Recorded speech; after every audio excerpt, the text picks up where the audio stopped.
కడప కేంద్ర కారాగారంలో ఉన్న ఖైదీలకు మెరుగైన సదుపాయాలు కల్పించాలని రాష్ట్ర జైళ్ల శాఖ డీజీ అంజనీ కుమార్ అధికారులను ఆదేశించారు. జైళ్ల శాఖ అధికారులతో కలిసి ఆయన కడప కేంద్ర కారాగారాన్ని సందర్శించారు. ఈ సందర్భంగా ఖైదీలకు అందించే సదుపాయాలపై ఆరా తీశారు. కేంద్ర కారాగారం పరిసరాలను పరిశీలించి ఎప్పటికప్పుడు పరిశుభ్రంగా ఉండేలా చూడాలని ఆదేశించారు. రిమాండ్ ఖైదీ వివరాలు, శిక్ష అనుభవిస్తున్న ఖైదీల వివరాలను అడిగి తెలుసుకున్నారు. అనంతరం ఆయన ప్రత్యేక మహిళా కారాగారాన్ని సందర్శించి అధికారులకు దిశానిర్దేశం చేశారు. ఈ కార్యక్రమంలో కడప కేంద్ర కారాగారం సూపరింటెండెంట్ రాజేశ్వరరావు, జైలు అధికారులు ఇంకా సిబ్బంది పాల్గొన్నారు.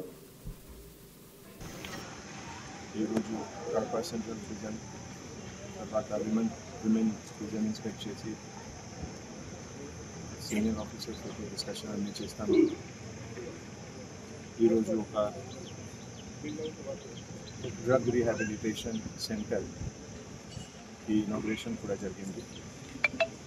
మీ అందరికీ తెలుసు, ఈ డ్రగ్స్ మన సొసైటీకి ఒక పెద్ద ఛాలెంజింగ్ ఇష్యూ డెవలప్ అవుతుంది.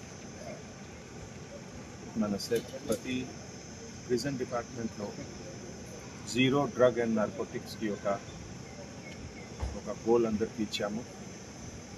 ఈ సందర్భంలో మన ఇన్ఛార్జ్ డిఐజీ రాజేశ్వర్ గారు చాలా ఇంట్రెస్ట్ తీసుకుంటున్నారు.